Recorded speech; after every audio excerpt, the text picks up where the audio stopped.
Hello everyone, what is up? Welcome back to another episode of Killer Instinct. I hope you all are having a great week so far, and if you are new here, hi, my name is Savannah and I'm your host of Killer Instinct. Before we get started, make sure you go ahead and hit that subscribe button, that way you never miss an episode. We post weekly on the podcast every Wednesday and on YouTube on Wednesdays as well. Before we jump into today's case, I do want to say just one more time, thank you guys so much for your understanding with last week and our technical difficulties, but it did end up working out pretty well because the case that we chose to present to you guys last week, the old case, was one that a lot of you hadn't heard before, and it was really interesting to go through and read your comments and theories. And so if you had not gone and listened to that case that we did from last week, I highly recommend that you do. It is a very compelling one. Today we are discussing Christina Paolilla and what drove her to commit a quadruple homicide in Texas in 2003. This is a really wild case because while it is solved, it really kind of still feels unfinished just in regards to the why factor of this case. So I'm really interested to see what you guys have to say about it. And with that all being said, let's jump right on into it today. Christina Paolilla was born on March 31st, 1986 in Long Island, New York, to her parents, Lori and Charles. Lori was a stay-at-home mom while Charles worked in construction, and Christine also had an older brother. Now, sadly, when Christine was only 2 years old, her father died in a construction accident. And in order for her mom, Lori, to cope with the grief, Lori really ended up leaning on and relying on drugs. And because of that drug usage, Lori ended up losing custody of Christine and her brother 5 years later. Christine and her brother were placed into the care of their grandparents when Christine was 7 years old, and 3 years later, when she was 10, she was diagnosed with alopecia. And if you're unfamiliar with alopecia, it is an autoimmune disease that causes your hair to fall out, all of your hair all over your body. And there's definitely more that goes into it, but I clearly am not a doctor, but that is the basis of the side effects that happen. Now, while alopecia is fairly common, when you are getting diagnosed at 10 years old, you're at school and you're surrounded by young kids who are practically looking for things to bully you about. It was definitely a difficult transition for Christine. It would be a difficult transition for anyone, regardless of the time in your life. But when you look at the fact that she was 10 years old, going through school, and all of the challenges that come along with that already, and then having to add this one on top of it, this was definitely very difficult for her. And Christine's classmates definitely did not make this any easier. They ridiculed her every chance that they would get. Christine did start wearing wigs to school at one point because her hair had fallen out a substantial amount. However, her classmates would walk up to her and rip the wigs off of her head and basically just humiliate her in front of everyone. So Christine was having a difficult time at school, and obviously her family life, she was also dealing with some issues there in regards to the custody and not being with her mom. However, luckily, Lori was able to overcome this drug addiction, and she eventually got custody of her children back. And not only that, shortly after regaining custody, Lori ended up remarrying another man. So this kind of broken family of 3 is now becoming a family of 4, and they were living in New York at the time. However, once Lori remarried, she decided that the best thing to do for everyone, it seemed, would be to relocate so this family could have a fresh start. And so they decided on relocating to Clearlake City, Texas, which is a suburb of Houston. Now, Clearlake City is actually known to be one of the best neighborhoods in regards to safety, so everyone figured that this would be a great move for the family. Now, once they had moved and gotten settled, Christine enrolled into Clearlake High School. And unlike her last school that she had gone to, which was just absolutely dreadful for her, Christine actually had a very different experience this time. She actually very quickly became friends with 2 of the most popular girls at this school. And their names were Tiffany Rowell and Rachael Koloroutis. Rachael and Tiffany were a year older than Christine. However, they quickly and without question really took Christine under their wing, and the 3 of them became the best of friends. They did absolutely everything together. Rachael even kept a picture of Christine in her purse, and on the back of it, Christine had written this little note for her that said, "Damn, we've had some crazy memories. I love you." And Rachael and Tiffany really helped Christine in a lot of ways, but one that was probably the most helpful for her was in her confidence. Having alopecia and losing all of her hair really took a toll on Christine's, view of herself and her self-worth and her confidence. However, Rachael and Tiffany really made it a point to show Christine that this was not something that needed to define her. They would go shopping for new wigs and new clothes and makeup together. And because of all of this, Christine actually became voted Miss Irresistible by the student body for these student superlatives in 2003. The three of them actually became so close that besides her family, Tiffany and Rachael were the only people that Christine would allow to see her without a wig on. So that's how much trust she had in Rachael and Tiffany. That's how much she valued their friendship and appreciated them. Now, things started to get a little dicey in 2003 when 17-year-old Christine started dating a 21-year-old guy named Christopher Snider. Now, she had actually met Christopher when she was just in the 8th grade, and there was not one person in Christine's life who approved of this relationship. Christopher had a long history of drug abuse and was very controlling over Christine. And while Tiffany and Rachael would try to deter her from Christopher, and her family also would say that they didn't like their relationship, it really only pushed Christine closer to Christopher. And ultimately, the inevitable ended up happening, which was Christine started experimenting with drugs with Christopher. The two of them began doing drugs together, and ultimately, Christine became addicted. And if the drugs weren't a problem enough, their relationship was also incredibly violent and volatile. Now, we definitely have a little bit of a he said, she said situation here because both Christine and Christopher's family tell a very different story. Christine's family said the violence was solely on Christopher's side. However, Christopher's family said that Christine was the aggressor in the relationship and that she was very controlling and had extreme jealousy issues. Christopher's family recalls one night where Christine and him were arguing, and the fight got so bad that Christopher ended up telling her to leave his house. And once she left the house, she slept on the lawn all night, threatening to kill his entire family. And according to Christopher's family, this behavior became so much of a pattern for Christine that the family actually nicknamed her the Psycho. That's literally what they would refer to her as. They wouldn't call her Christine. That was kind of like their little inside joke nickname for Christine because of her pattern of behavior that she had displayed. And along with that, Christopher's friends said that on several occasions, Christopher confided in them and said that there were only two things that scared him most in the world, and that was the cops and Christine.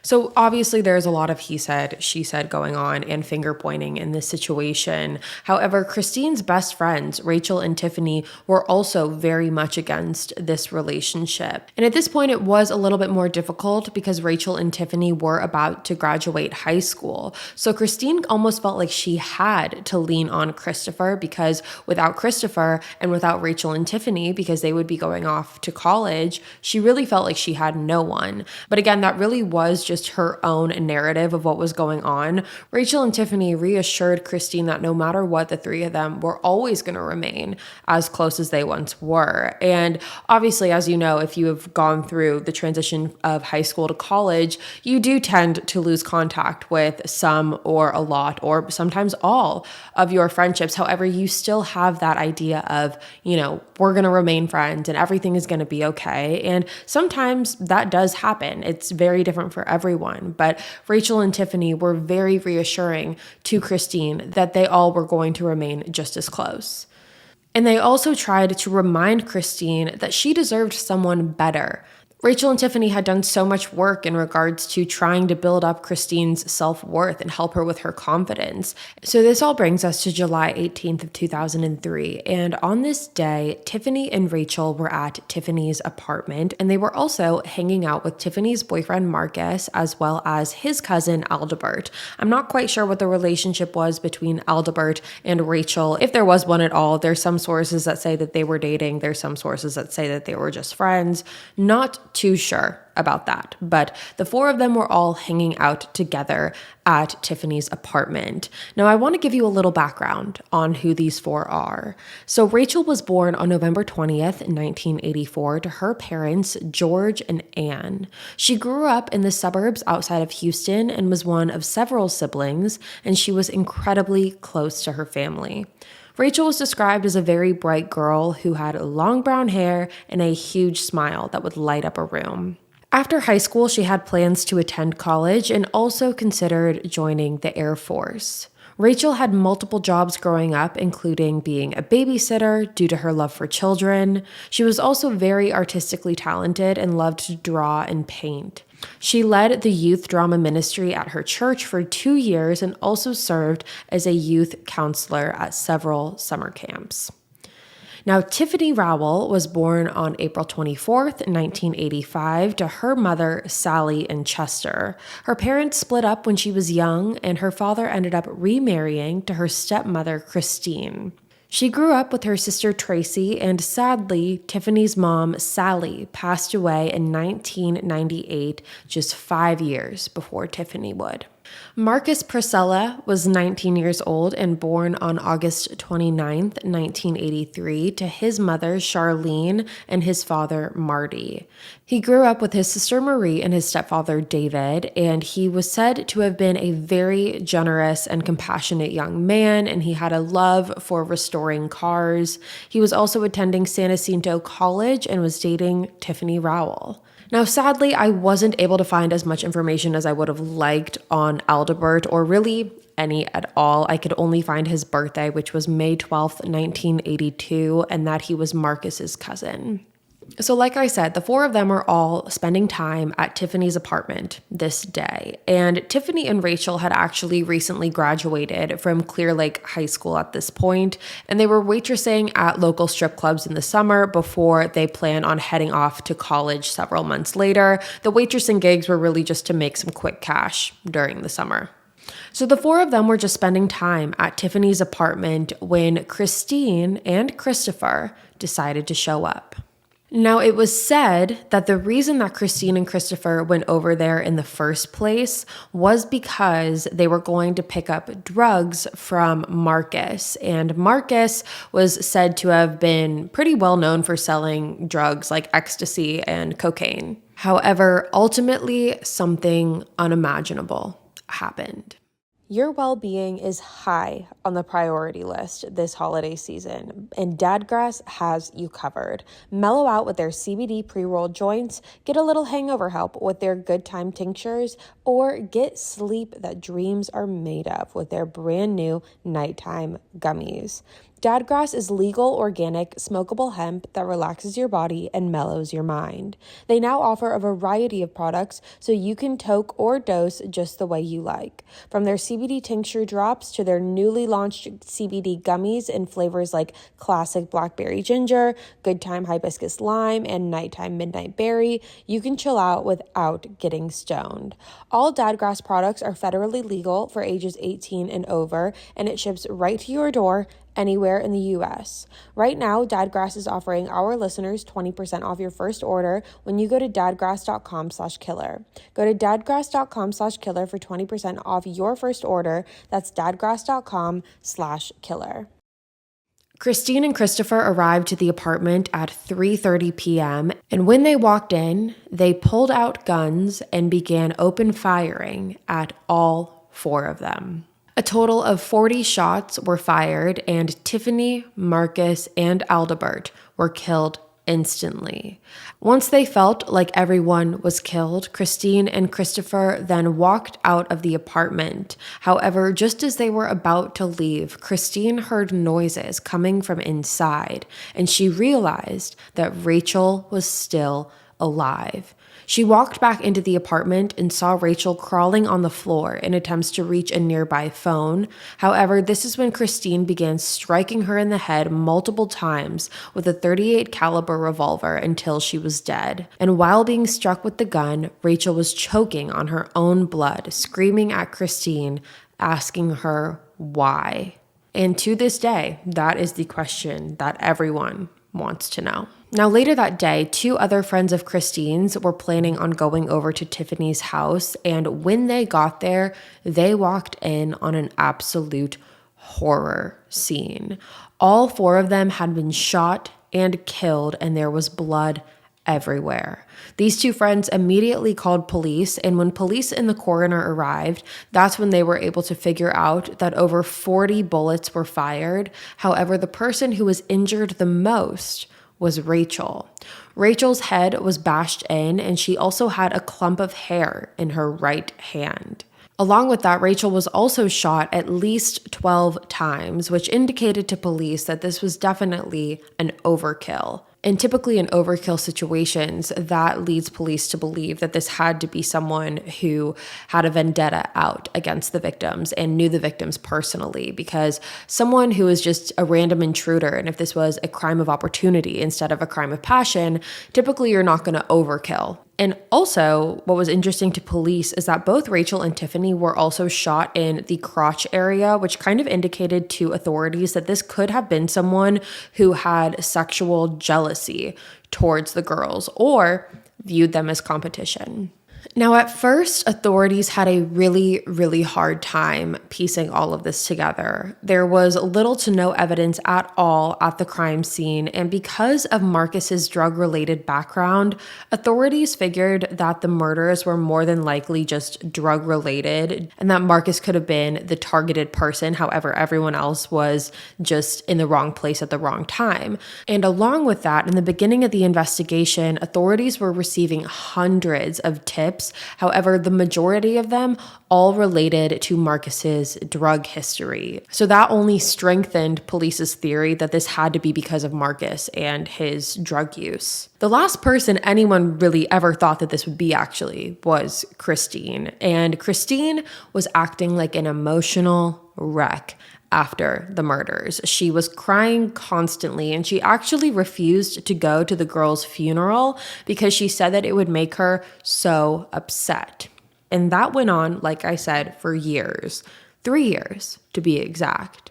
Now, Christopher actually ended up going to jail. However, for nothing that was related to this case, he went to jail for theft, and Christine ended up going to rehab, which is where she met and married a man named Justin Rott, who also had struggles with the use of heroin. Christine and Justin had married just 4 months after they had met, and they also purchased an apartment together. And for Christine, at least, life really did seem to just keep moving along. Now, like I said, almost 3 years later, nearing the 3rd-year anniversary of the murders, something very interesting happened. Justin and Christine were sitting down just watching the news one night, and there was a segment about the murders that began to play. They talked about how this was still an unsolved mystery, but that the anniversary was coming up, and they were asking if anyone had any, new leads or new tips to call police. And during the segment, they also showed a composite sketch of a young woman who was believed to be involved in the killings. This composite sketch came from a witness, and this witness was a neighbor of Tiffany's who said that she just kind of briefly saw a woman running away from the scene with a man. Now, according to Justin, who was sitting there watching all of this with Christine, when the composite sketch played on the TV, Christine's entire demeanor changed, and she began to really panic. She was pacing the living room back and forth, asking Justin if the composite sketch looked like her. And obviously, Justin was super confused at the time because he had no idea of any of this. He was not made aware of this by Christine, had no idea what was going on and why Christine was freaking out so much. However, this is where Christine began to unravel. What is the first thing that you do when you wake up? Is it checking Instagram, Snapchat, your credit score? Yeah, no, I didn't think so. But at Chime, that's exactly what they do. With their secured Chime Credit Builder Visa credit card, you can start to build credit with your own money. Chime reports your payments to credit bureaus to help you build credit over time. Their members see an increase of 30 points on average. All of this with no annual fees, large security deposits, or credit checks to apply. So start your credit journey with Chime. Sign up takes only 2 minutes and doesn't affect your credit score. Get started at chime.com/killer. That's chime.com/killer. The Chime Credit Builder Visa credit card is issued by Stride Bank, N.A. pursuant to a license from Visa USA. Chime checking account and $200 qualifying direct deposit required to apply for the secured Chime Credit Builder Visa credit card. Regular on-time payment history can have a positive impact on your credit score. Impact to score may vary, and some users' scores may not improve. Out-of-network ATM withdrawal fees may apply, except at MoneyPass ATMs and a 7-Eleven or any Allpoint or Visa Plus Alliance ATM. If you're spending time with loved ones for the holidays, chances are you're going to hear a lot of stories, the ones you love to hear and the ones you've heard just way too many times. But have you ever wanted to help your loved ones document those timeless stories? It can be challenging to write an entire book of life memories, but Storyworth makes it fun and easy. This is how anyone can write a book about their life. Every week, Storyworth will email your loved one a single life-related question that you pick from their collection. This could be something like, what's the bravest thing you've ever done? Or what's the farthest you've ever traveled? Then after a year, Storyworth compiles your loved one's stories, memories, and even photos into an exquisite hardcover book, creating a valued keepsake. This way, your loved ones will always have a way to look back on their best memories. Millions of stories have already been told with Storyworth because they make the process so simple. Get started with your loved ones for the holidays, and before you know it, you'll both be cherishing those timeless stories for generations to come. Help your family share their story this holiday season with Storyworth. Go to storyworth.com/killer today and save $10 on your first purchase. That's STORYWORTH.com/killer to save $10 on your first purchase. Storyworth.com/killer. So this was the night that Justin really learned who he married. Christine ended up explaining everything to Justin. She told Justin that her and her ex-boyfriend Christopher had gone to Tiffany's house to steal money and drugs, which she claimed was Christopher's idea. She also claimed that she was surprised when right before they walked into the apartment, Christopher handed her a gun. And when they walked into the apartment, Christine said that Christopher immediately shot Marcus and then said that the gun that she was carrying mysteriously went off on its own and she lost control of it. And when that happened, she just started firing blindly around the room. So she walks in, Christopher shoots Marcus, and then her gun just so happens to weirdly go off and she's firing at everything. Bullets are flying everywhere. Christine said that she was crying the whole time this was happening because she didn't know how to get the gun to stop. And after everyone had been shot, Christine said that her and Christopher started walking out of the apartment, and that is when Christopher ordered Christine to go back inside just to ensure that everyone was dead, and that's when she bludgeoned Rachael over the head. After the murders occurred, Christine said that Christopher then drove her to Walgreens, which is where she was working at the time, at the makeup counter. So just think about that for a second. She goes with her ex-boyfriend, kills 4 people. She bludgeons her best friend over the head. They walk out, she gets in the car, gets driven to Walgreens, got the job at the beauty counter, walks in, and nothing is ever spoken of again. Now, as you can imagine, when Justin heard this, he was in absolute shock because the woman that he had married, and everyone comes with something that is probably something we're not proud of or something that we carry with us from relationship to relationship, whatever. Christine's thing is that she had committed a quadruple homicide. And for Justin, as you can imagine, sitting there listening to this was an incredibly difficult, conflicting decision because he's staring at the woman that he loves, staring at the woman that he married, listening to her talk about how she killed 4 people, 2 of them being her very best friends. So he was going through an array of different emotions at the time and really trying to process things. And it was clear to him that Christine was kind of spiraling at this point. Once she had seen the composite sketch picture, things really went downhill for her. So much so that she convinced Justin that the 2 of them had to leave their apartment and move into a La Quinta Inn motel room in order to remain undetected. And this motel room ultimately became the place where Christine and Justin started doing drugs together again. They were doing heroin daily together.